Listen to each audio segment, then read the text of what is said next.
At yan nga guys, habang nagluluto ako ng lunch, narinig ko yung mga bata na maingay. Akala ko nga guys kung ano, paglabas ko nakita ko na parang may mga nagpaparada pala. Di ko alam guys kung ano nila, event nila. Pero katanghalian ito guys, ng mga 11:30 to.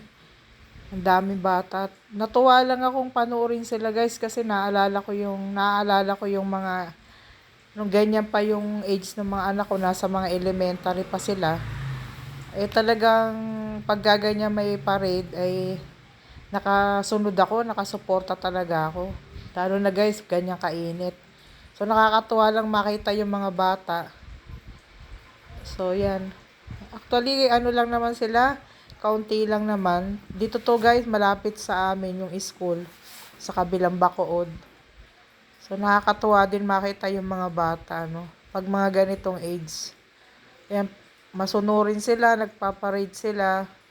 Yung sa akin mga anak ko kasi guys, high school na saka college na. So nakakamiss din guys yung mga bata pag ganyan pa lang sila kaliliit.